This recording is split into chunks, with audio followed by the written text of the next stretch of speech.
Ladies and gentlemen, please welcome Claire Rosenzweig. Hi again. Okay, well, we're going to continue with our program. It is time for the panel called Making Change Happen. And one of our panelists is a little bit delayed, but he will be here. So as he comes up, his name will be Murad Awada, and he's Vice President of Advocacy from the New York Immigration Coalition. So if you see somebody wandering up onto the panel, he was meant to be there. He's just going to be late. He's coming. Our panel moderator is Leticia Pigoro, Vice President of Programs at the Nathan Cummings Foundation. She is new in this position. Congratulations. And until the end of 2018 was most recently the Executive Director of the Andrus Fund. Other people on the panel, Mr. Frederick Schack, Chief Executive Officer of Urban Pathways, Elaine Gross, President of Erase Racism, and the now famous Murad Awada, Vice President of Advocacy from the New York Immigration Coalition, right on time. With that, I will turn this over to you, and enjoy making change happen. Thank you. Thank you very much. So I have to let everyone know that whenever I moderate a panel, I like to think of myself as a Latina Oprah. So you all will let me know if I live up to that, to the name that I've given myself. So I'm Leticia Pigoro, and I again have the pleasure of being 6 weeks into my new role at the Nathan Cummings Foundation as Vice President of Programs. And you know, when we were prepping for this panel, the idea of making change happen always feels like heavy and big and no pressure, right? We're talking about making change happen in the city of New York, in the United States. But I think everyone here in this room is in the business of making change happen. Change to help people be better, live longer, to make the world a more just place, a more democratic place, change to make people stop doing or start doing. And you know, I love words. I'm bilingual. I speak Spanish and English, and actually a little bit trilingual, speak a little bit of Portuguese. And so I'm always really interested in the root of words, and looked up the word change. So I'll give you a couple of the definitions before we dive in. So it's both a noun and a verb. The act or instance of making or becoming different. An alteration or modification. To take another instead. And the word comes from the Latin cambiare, and if you speak Spanish, it's very close, right, to cambiar. So I was thinking this morning, to reach big outcomes, and as we know, right, outcomes are a change in behavior, a change in status, a change in policy, a change in democratic principle and income. What do we have to change in order to be able to do that? And the Latin word cambiare actually means to barter. And so I will ask the panelists, like, what do you have to barter, right, to make change happen? So I'm really excited to have the opportunity to have this conversation today. So let's go down the line. I'd love for us to bottom line our organizations. What does Urban Pathways do? What does Erase Racism, New York City Coalition? Just give us a sort of the bottom line of what the organization does for the population that it serves. So at Urban Pathways, we work with those individuals who are chronically street homeless. The primary focus is to end their homelessness and in a sustained way. We do that through a series of services. We are responsible for doing outreach at the Port Authority bus terminal in Midtown Manhattan. But ultimately, our objective is to build and operate permanent and supportive housing for the population, which is a true solution to ending chronic homelessness in the city.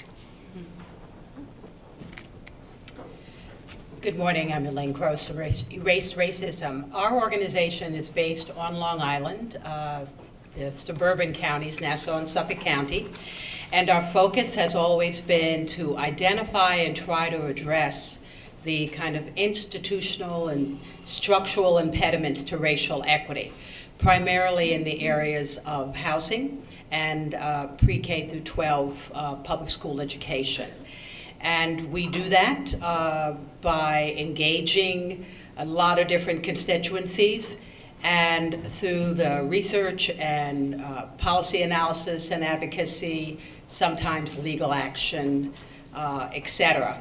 We ultimately want the projected outcomes and resources for various populations not to be predicted by their racial, ethnic background, by the level of income that they have. Good morning, everyone. How's everyone doing today? Good. Happy to hear everyone's energy's up. Apologies for making it right literally on time. My name is Murad Awad. I'm the Vice President at the New York Immigration Coalition. We're a statewide coalition of over 200 organizations that primarily serve immigrant and refugees across the state of New York, which account to almost 4 million people in our great state. We're a policy and advocacy organization. We provide our membership with all the tools and resources that they need to be successful so that our communities across the state of New York, from Buffalo down to the east end of Long Island, can be successful. A lot of the work that I do at the coalition is primarily around our campaigns and strategies to win our goals, and I'll be able to speak a little bit more about that further in the panel.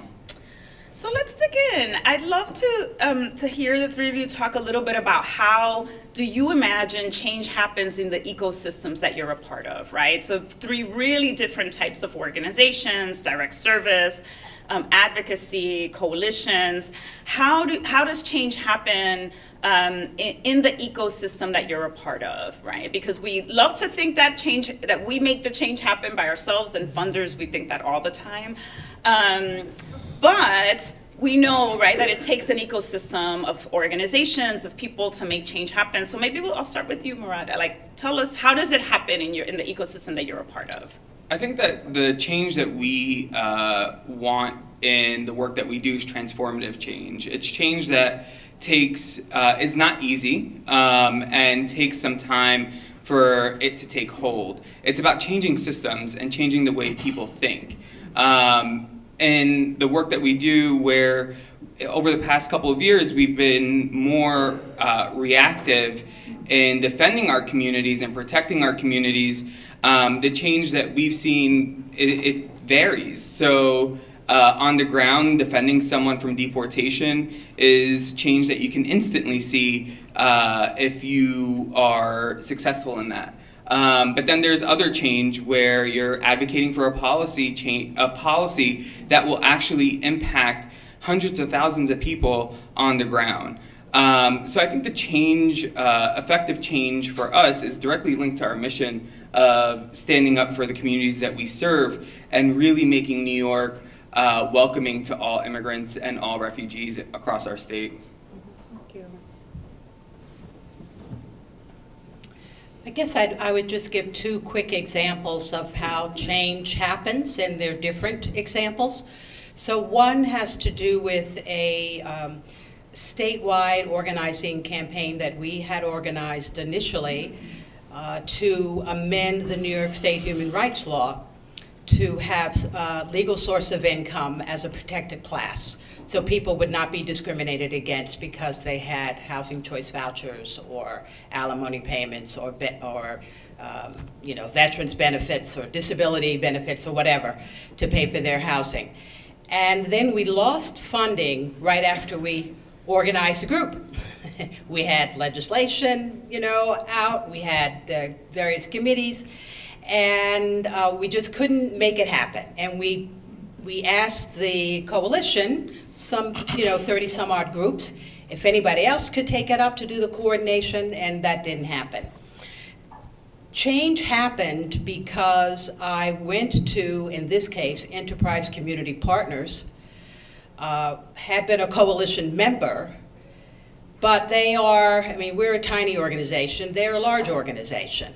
And I basically said, why don't you take over this campaign? Here's a coalition. You have a coalition to start with. And long story short, we are now in a good position, I believe, to make it happen this year, to have that. The language that we want is in the governor's omnibus budget bill, and we're working with the various, with the Senate and the Assembly to make sure it's in that bill as well. So sometimes you have to give it away to make change happen, not to think about it in terms of what you're able to do, but what's able to happen because of resources and capacity elsewhere. The other example has to do with our Education Equity Initiative. And change there is going to require, we started with educators. We needed people inside this system of racially segregated, very different resources and outcomes in terms of the public schools. We needed people inside the system who wanted to make a change. We also felt that we needed students, and what we went to was high school students and have been working to organize them and provide leadership training for them. And so their voice, which sometimes will be heard much better than the adult voice, is equally as important. And then yesterday was the first day of a part-time staffer who will be helping to organize parents. So we think that change for public school education, which hasn't been happening, I mean, there have been a number of efforts, I would say, as someone mentioned earlier, sort of around the edges. But we have reason to believe from some of the traction we're getting so far that it will more likely happen if you have kind of a targeted, aggressive, coordinated with the key constituencies involved. So I'm also going to give two examples. One really speaks to change within an organization in terms of the strategies that we use to address the problem that we're here to address, and that's chronic street homelessness. And the other one is going to really focus on the systemic change. So I've been doing homeless services for about 35, 40 years. We've been basically operating in the same model. New York City has a right to shelter, so the individuals that you see in public spaces, if they were to indicate that they wanted to get access to a shelter bed tonight, the city would be obligated to provide it.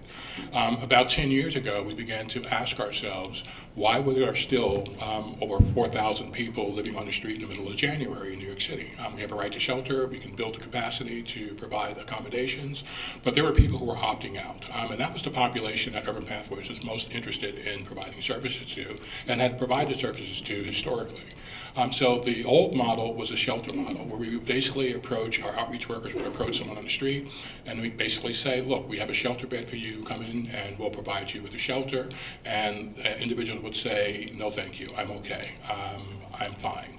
And we understood that part of the barrier was the design of the shelter system and the services that we were providing them. In order to access shelter, you needed to go into an intake facility. That was a very large facility, hundreds of people, and actually back then it was thousands of people in the intake point. And then you were placed in a shelter anywhere in the 5 boroughs.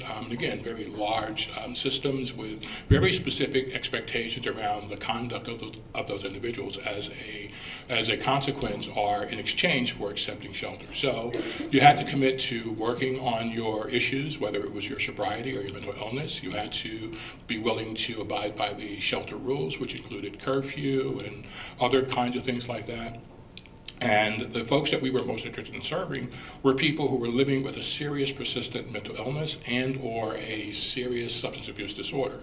And they did not have the capacity at that point to make that choice to accept shelter in exchange for the expectations that the system had. So we began to talk with the elected officials about, and the agencies about an alternative model, a housing first model, a low threshold model that would basically say we would approach someone on the street and we'd say to them that we'll take you as you are today. You don't have to commit to anything. You don't have to commit to your sobriety. You don't have to meet with a helping professional. You don't have to acknowledge your mental health issues. All we want to do is bring you into a space that's safe. We also designed facilities that were extremely small and accommodating. So the largest program that we operate is 55 units with either shared apartments or shared rooms or a single room. The smallest is about 24 units. Again, either a shared room or a single room. And what we found is that at the point that we were able to provide an alternative point of entry into the system, those individuals who were living on the street, some for as many as 10 to 15 years, were willing to accept the services that we were offering. Because again, what we did was we acknowledged that our objective was to end their homelessness. We needed to get them indoors. The barrier that we had was the barriers that were sort of built into the institutions that we had designed, because we're really interested in controlling the behavior and managing the behavior and getting buy-in on the part of those people that we're trying to serve. When we acknowledged that if we were to solve their homelessness first, to address that first, they were no longer concerned about their very survival. They were no longer concerned about where they were going to get a meal, whether or not they're going to be safe. When you remove all of those obstacles, people are much more ready to have a dialogue with you. And the other thing that we found is that instead of having an outreach worker, scouring Midtown Manhattan trying to locate someone, every morning when that person got up, there was someone there offering them assistance. Is there anything we can do for you today? And if the person said no, they wanted to go, they would go. They could come back whenever they wanted to come back. And what we learned was that was the most effective way of dealing with chronic street homelessness. So we were able to get, during the Bloomberg administration, the mayor to begin a smaller program. And at this point, the city is interested in developing about 500 units, about 500 additional units. There are about 900 units currently operating. And for us, it was an acknowledgement that there was something that wasn't working in the way that we had been engaging our clients on the street, and a willingness to begin thinking about what do we have to give up in order to effectively reach our objectives. And what we had to give up was some of the control and some of the fear. When I approached my board and I basically said that I was going to take what was a traditional shelter and transition that to a safe haven with no rules, meaning no curfew, you don't have to commit to your sobriety, you don't have to acknowledge your mental health issues, you don't have to take medication. They were a little concerned that the setting was going to be chaotic, that people were going to be just running rampant. And what we found was that once you remove all of those sort of the restrictions, you reduce the level of conflict. So I'm no longer battling with a client around the fact that you broke curfew and you didn't come back. I'm no longer battling with a client around the fact that you failed to meet with your case manager. All I'm doing is saying, when you're ready for something, we're here for you. And that made a significant difference. So we don't do shelters anymore. We are expanding our safe haven model as a point of intervention, because we're sort of laser focused on dealing with the chronically street homeless. So that's sort of an organizational one. We did that about 9 years ago, and we're continuing to build that model.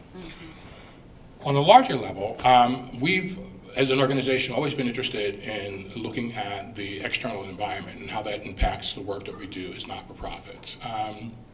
So in 2014, and sometimes change happens as a result of a crisis. So in 2014, FEGS, which was a very large not-for-profit here in New York City, $250 million, 3,000 employees, serving 120,000 New Yorkers. The executive director indicated that she was resigning in November. In December of that year, they discovered that they had a $19.4 million deficit, and by January, they announced they were going to be closing. So you have 3,000 employees, you have 120,000 New Yorkers whose services are at risk, whose jobs are at risk because the system failed. So part of affecting change is creating collaborations. You don't do it alone. So I happen to be part of a trade organization, the Human Services Council, and we convened a group designed to study the closure effects, what happened, to deconstruct it, to understand what some of the elements were. And while I think a lot of people want to talk about what was going on within the organization and the reason it failed, what we were more interested in understanding, not only that, but what were the systemic issues that resulted in organization failure. So we're the only industry that the city does business with where the city can pay 86 cents on a dollar and expect $1 worth of service. We're the only system that the city does business with where the city can say, give me services now and I'll pay you later. And later can be 6 months after you start delivering services, in some cases a year later, because of delays in contracts. So what we recognized was that there were real structural problems in the relationship between the city and those of us who are trying to do business with the city. And that really does affect our workforce, and it also affects the clients, the quality of the service that we can provide. We recognize that about 20% of all nonprofits were insolvent, meaning that they had less than 3 months of operating reserves, in many cases far less than that. We recognize that there were some organizations or agencies in the city that were registering contracts. 90% of their contracts were registered late. And what that means is that you're providing services, you're incurring expenses, and you have no way of getting paid for those services. So organizations are going out and they're borrowing money, they have lines of credit, they're paying interest on the lines of credit, and they're not getting reimbursed. So long story short, what we did was we basically began a process where we looked to engage the city in a dialogue. And we've been able to make some progress. The mayor created the non-profit resiliency committee about 2.5 years ago, charged the committee to working in collaboration with city agencies, with the Mayor's Office of Contracts, with ONB, to look at what some of the systemic issues were and to develop some models that would address some of those concerns. And over the last couple of years, we've been able to do a number of things. We're not done yet, but we were able to get the city to acknowledge that they would begin paying a 25% advance on all city contracts. We were able to get them to take what was an indirect rate, at that point it was about 8%, for our organizations, and raise it to a de minimis rate of 10%. We were able to get them to standardize the auditing process so that, I have about 20 different city contracts, which means that my finance staff were confronted with 20 audits a year, and with all different types of standards. So creating a systemized standard of what would be requested in audit, and also creating an electronic system for uploading that data so that instead of having my finance staff pulling documents every time an auditor show up, we would direct them to an electronic vault and they could pull the documents there, so it was less disruptive. Today, hopefully, there's a meeting at the mayor's office this afternoon where we're hopefully going to adopt an indirect manual that will, for the first time, establish a mechanism for creating an indirect rate for not-for-profits, as opposed to an arbitrary rate that's assigned by the agencies, either allowing organizations to use their federal rate or to go through a protocol, have it certified by a CPA, and establish an approved rate in the city of New York.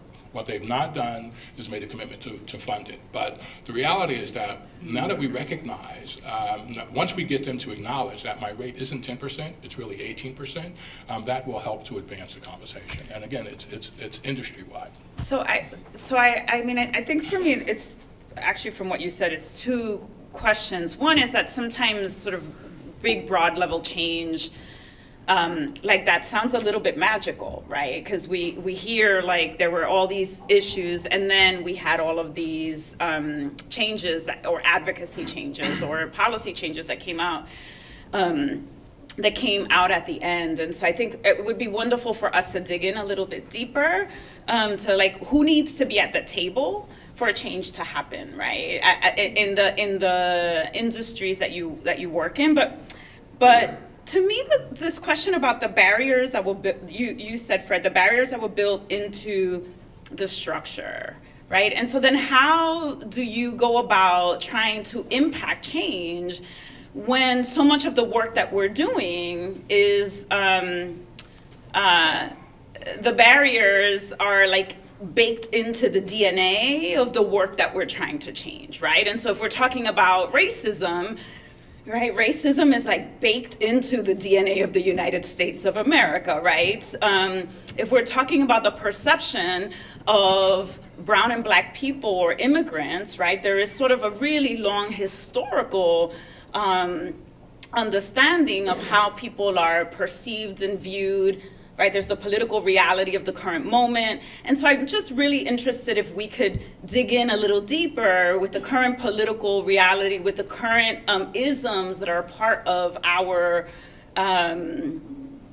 everyday. Who needs to be at the table to impact the change that we want to see and to implement, right, the policy? Because it's wonderful when the mayor's office or a funder says, yes, we're going to do this, and then oftentimes things fall apart in implementation. So it'd be great if we can dig a little deeper into who needs to be at the table and how do we make sure that change takes root, not just in terms of the policy win, but also in terms of the implementation. And that's for the whole table, so. I could start. I think challenge for us with implementing change was about 1.5 to 2 years ago. We launched our New York State Blueprint, which is a comprehensive 10-year long-term plan of how to see, laying out policies that we'd like to see the state adopt to have the state that we all want to live in. That serves all individuals and highlighting immigrants within that process.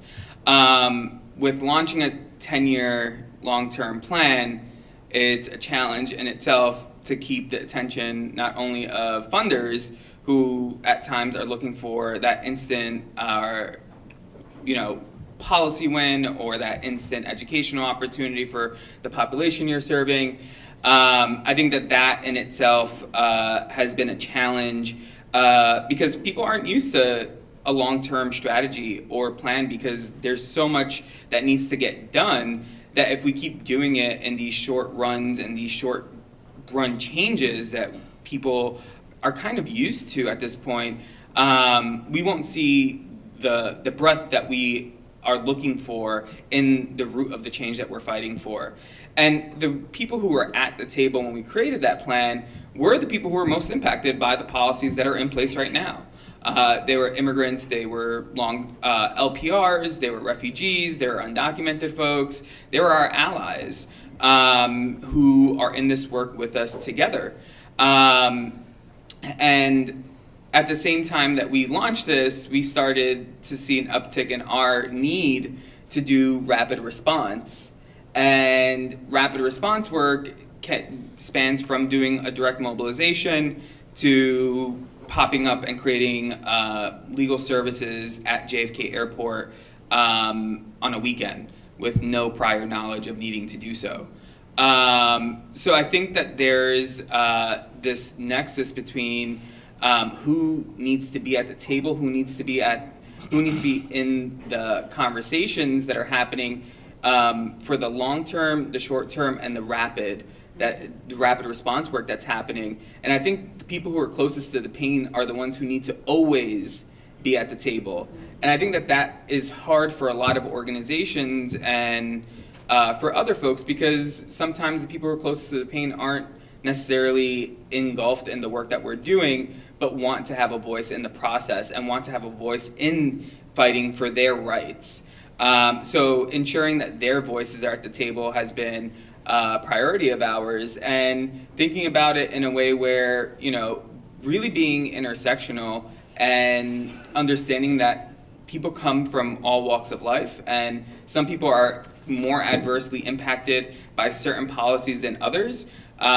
Just to give you an example, we were working with the Black immigrant community across the state of New York, and we were realizing that they were one of the least funded organizations in the immigration rights world, movement space, but we're seeing they're also a very small population of the immigrant population in the United States, but we're seeing higher detention rates because they were being racially profiled, which then put them in the system and then put them into immigration enforcement proceedings.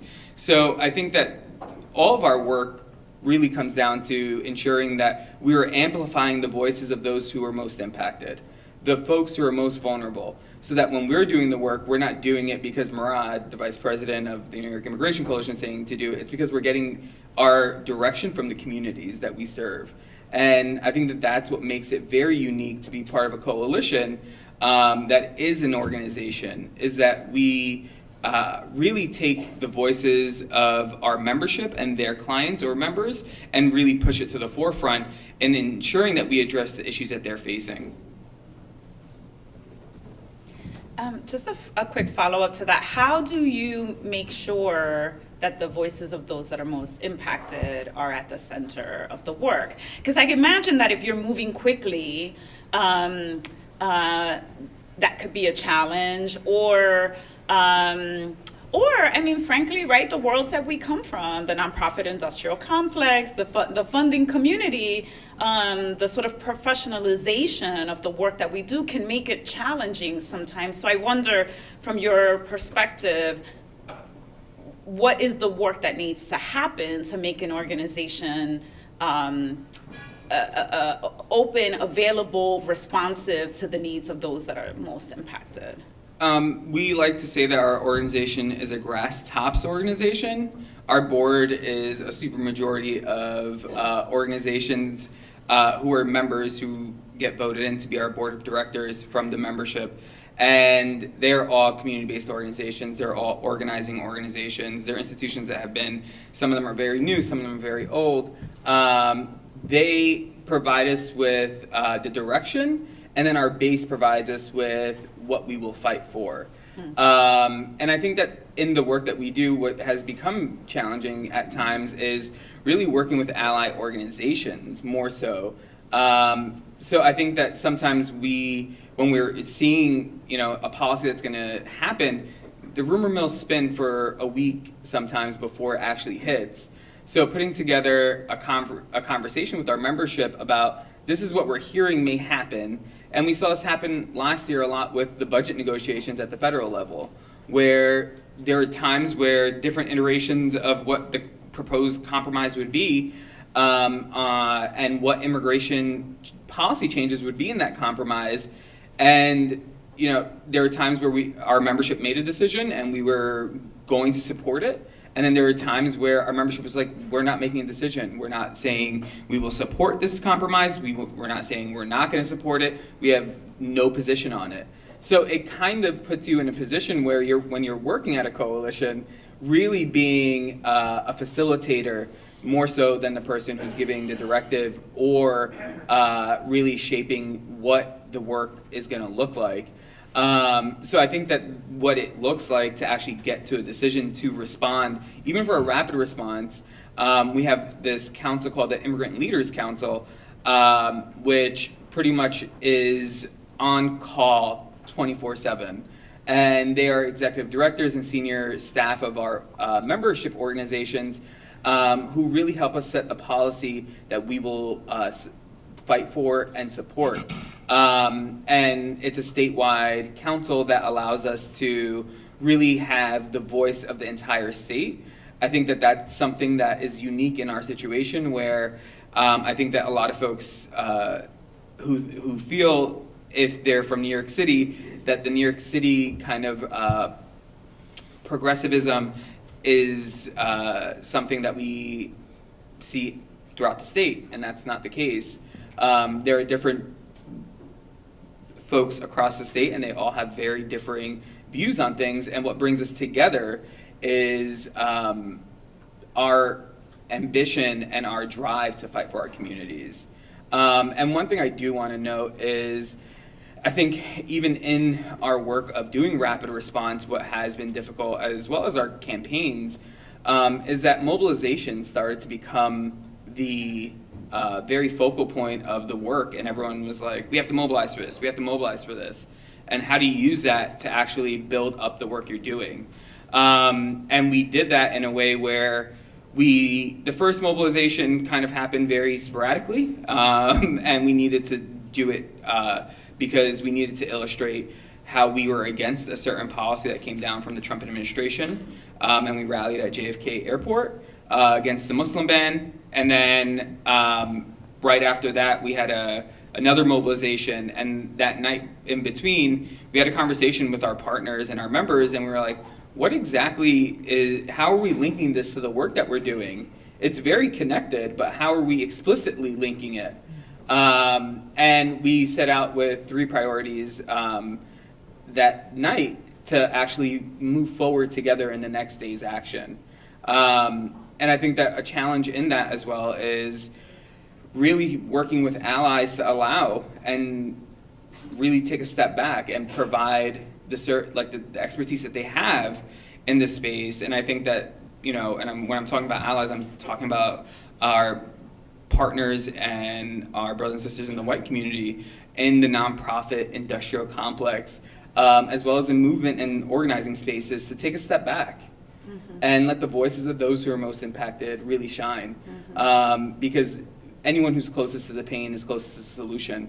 And I keep saying that, and I think that in certain spaces folks feel that I'm trying to be divisive in that moment, and that's not the case. It's really allowing the people who are most impacted really be able to step up and have their voices heard, because they're the ones who are most impacted, especially if whatever the policy is really going to impact them and not necessarily this other community. Elaine and Fred, how does the work happen with some of the institutional and or historical barriers, right, that you talked about earlier?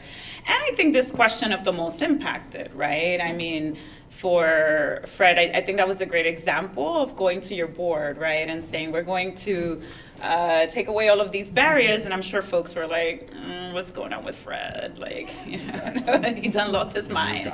So I'm just really curious from, in the spaces that you all occupy, understanding that these are like deeply seated and rooted barriers. How do you make sure that change is not only happening, but it's also part of the implementation? So I think it starts with understanding the value that you bring to the equation. So, we consider ourselves experts. We understand the issue. We understand the issue in large part because, like my colleague here, we think of ourselves as being a client-driven organization. So everything that we do as an organization, all the programs that we develop, are done with that person who you see on the subway in mind. So what's going to work for that individual? What do they need? Also, it's important to understand what the folks with the resources need and what their interests are as well. So while the city was really interested in sort of managing a large system, they were also interested in addressing street homelessness. So where we joined with them was by bringing them a solution that would address that particular problem. So they had this large shelter system that wasn't responding to these 4,000 people on the street. We basically came to them and said, we can help you with that problem. We're not trying to solve the entire homeless problem, but we can provide you with a solution that will work for those people on the street. And then demonstrating through research and through the delivery of the actual service that it works. And once we were able to do that, the city embraced it, and again, as I said, now they are very much interested in building it. I think it's also important to understand the power that you bring to the equation. So we don't operate, in isolation. The not-for-profit sector in New York City employs about 100,000 people.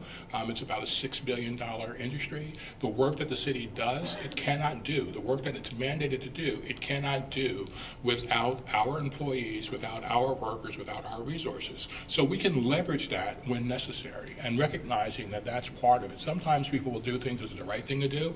Sometimes they will do things because you demonstrate that the alternative is not something that they're interested in pursuing. So the issue that we deal with is hiding in plain sight. And there's also a lot of noise about it. There are a lot of conversations about racism or colorblindness or variations. However, there's a really small universe, unlike, I don't know how many people you have in your coalition, how many organizations, but you have a lot. On Long Island, we don't have that. When you ask, organizations that are focused on addressing structural racism, mostly they'll say erase racism, because there aren't a lot of organizations. Really, there just aren't there. And so one of the big barriers was to try to entice a broad cross-section of people to consider why this issue was really important, not just to them, but to the region as a whole, and that there was a certain amount of urgency around needing to understand it better and to address it. And I think to get at that barrier, we felt like we couldn't just do the same old thing that we've been doing. People have told us, oh, your research is wonderful. We use, even some government people, we use it, university people, some parents. There's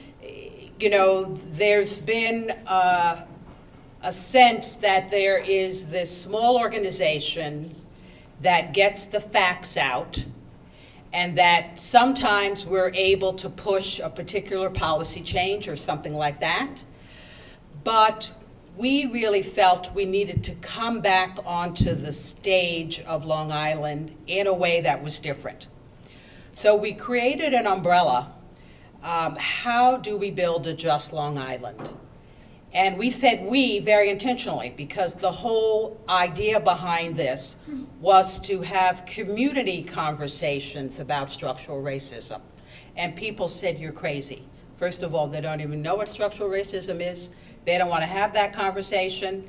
You're going to end up talking about white privilege, and that's a whole nother thing that people don't want to talk about. But we took the chance, and actually over 12 days, we had 5 forums, because Long Island is so large and long. We had to do it out to Riverhead and, in Hempstead and, et cetera. And we had over 700 people show up for the forums. I would have been happy if we got like 50 people or 70 people at each forum. I mean, who's going to come out in the evening for this topic? It's not terribly exciting. It's not topical in the way that they want. But they were eager.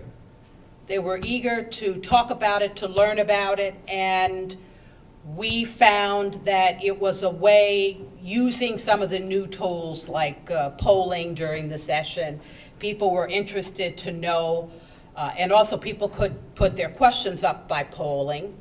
So they were getting this instant feedback as well about who was in the room, what the issues were, et cetera, et cetera. And we had dynamic panelists. And so it generated a level of conversation that Long Island had not seen. And, I think we're up to close to 40 different media hits, whether it's articles. And if you want a tip, try to get on the Brian Lair show. Because we got more, and we're a Long Island group, but we got more people phoning and writing because I was on the Brian Lair show for 40 minutes. Hashtag Brian Lair. Does he know that you're saying this? Yes. So I do think that sometimes you need to try to take your issue, if it's not the issue that's in the papers every day around immigrants and et cetera, you need to find a way to make your issue topical and to get a broader constituency engaged. So a lot of those people that came, of those 700 people, those were brand new people to us. And we got their names and their email addresses and sometimes their mailing addresses as well, their organizational affiliations. We know where they are. And we did a lot of follow-up to take the information we gained during the forums and then say, okay, people want to do advocacy. Now, here are the ways you can do advocacy, and give them, make it simple. You can sign on to this organization's activities. It's our organizations, but it's other organizations too. Some people want more education. So we are having an online book discussion. One of our most popular panelists was Dr. Crystal Fleming, who has a new book. This is a plug. It's a great book. How to be less stupid about race. So we're going to have an online book discussion. People wanted part 2 of implicit bias. They got little part 1, a snippet, and they wanted to go deeper in that. So we'll do some more forums around this. So it's education, it's advocacy, and of course we're pulling them into our regional work around public school education. And then finally, I would say you also need to think about how you communicate.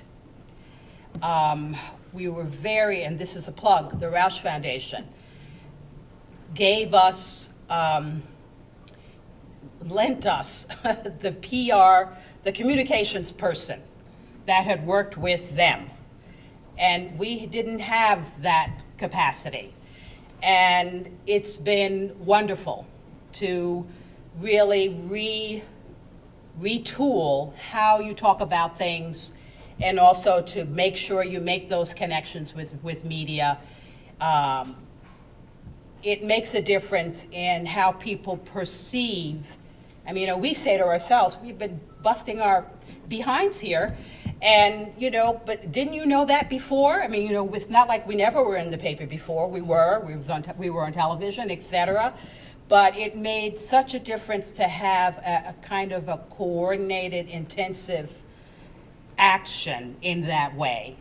And so I think that can help elevate what you're doing. If what you're doing is not already elevated, it can help. So that's actually a perfect segue. Someone in the audience asked, have you seen the use of social media to make change happen? So that's to the panel. So I would say that we are newer to social media, but we do see a big impact now that we're doing that more. And sometimes it's, especially with the young people, that's been helpful. We have a conference coming up which the high schoolers really planned, and they decided that their priority related to public school education was culturally responsive and sustaining education.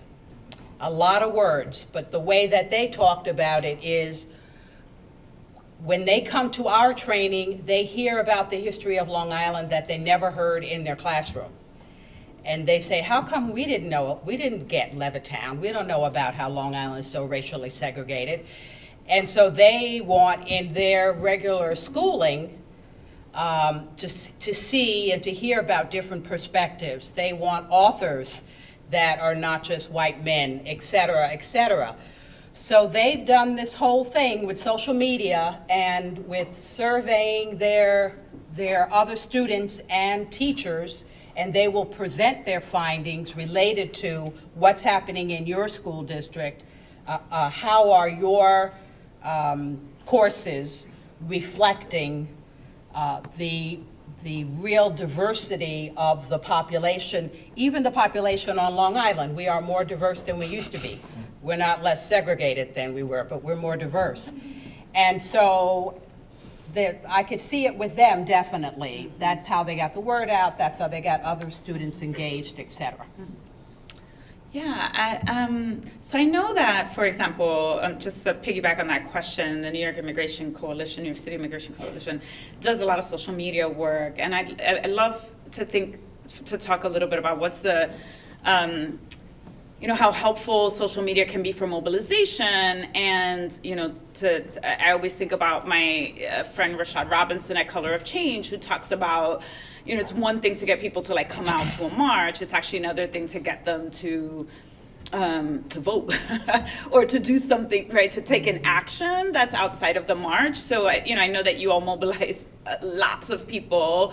JFK as an example. But how has social media been both impactful and not? If it hasn't.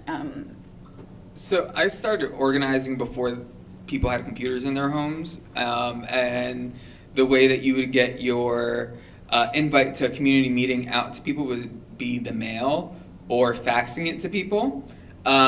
So we have come a very long way from standing at a fax machine for 2 hours dialing numbers.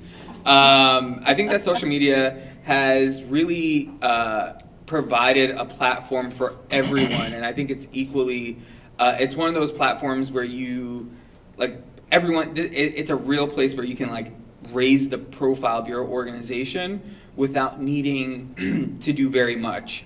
And I think that with the way that we view social media has been really to elevate the organization's message and our work, but also it has become very integral to our mobilizations and actions that we do.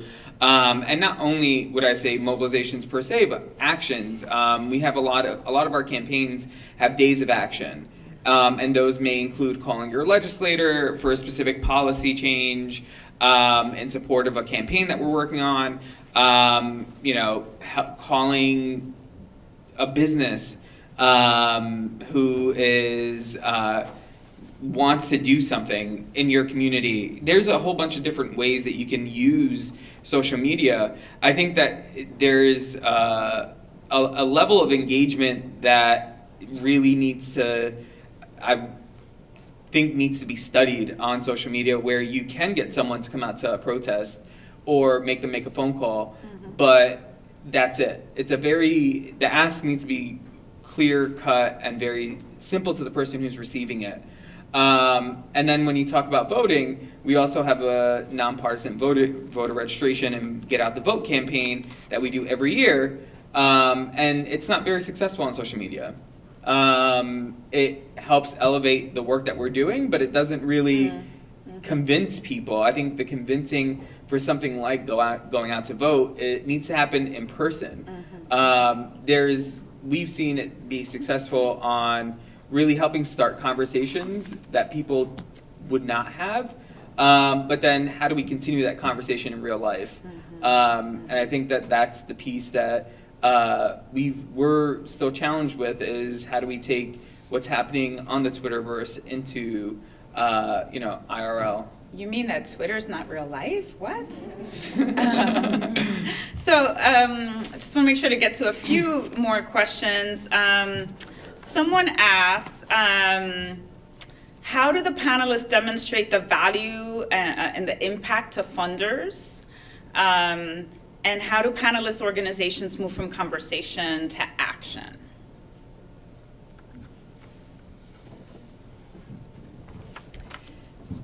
Well, I could tell you many funny stories with funders, so. Hey.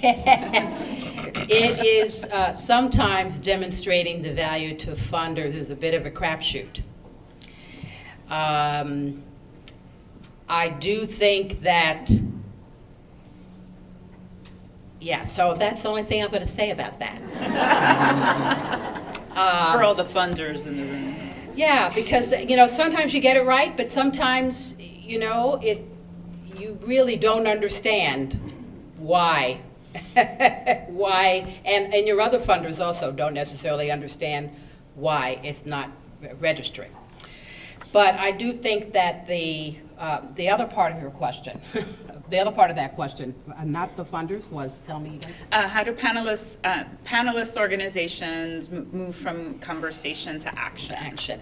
Yeah, and I think that the thing that we've learned with this newest initiative, how do we build a just Long Island, is that you really have to be systematic in the movement.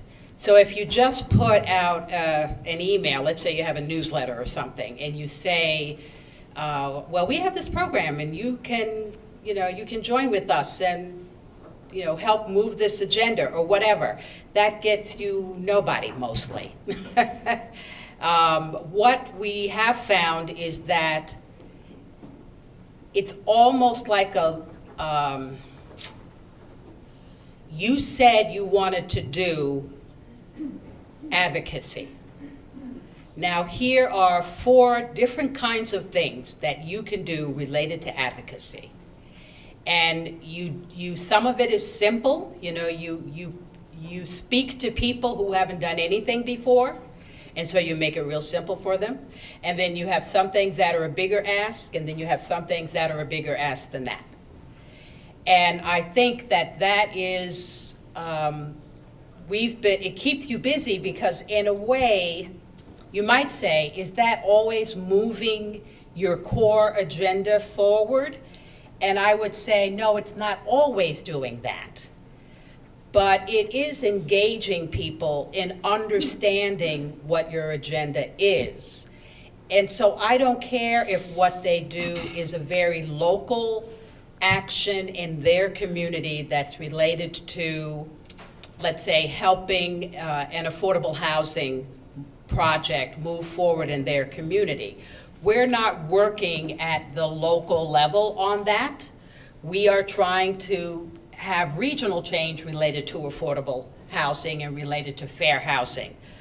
But the way that we can get them interested in the regional stuff may be that they're doing something local. And so if we can give them suggestions and ideas and help facilitate those connections, I think that's a worthwhile activity, because those people have come back, and then they're the ones who will sign up for our statewide campaign. You know, we got new people signing up. It's the same campaign that we had 2 years ago, and we didn't have them sign up for it. And now they're signing up in part because they're understanding, number one, that they can, that their voice matters, and that they have an avenue for making change happen. Where before, it probably seemed disconnected from them.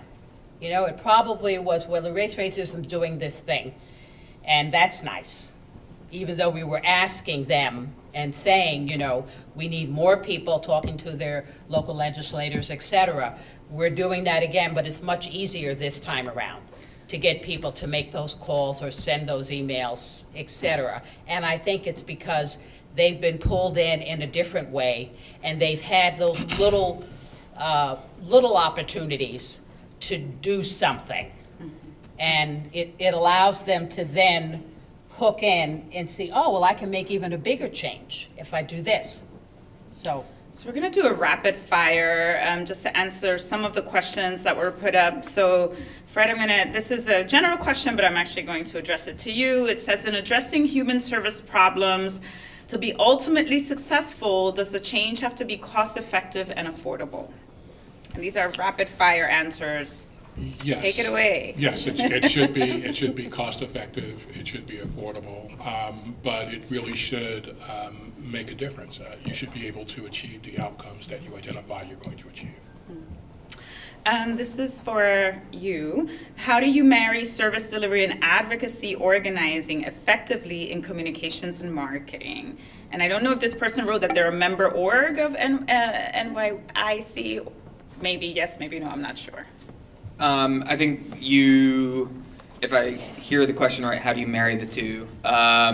We have a very robust service delivery model that pretty much is led by our Key to the City initiative, which is a very one-stop market for everything you need from legal services to healthcare provisions.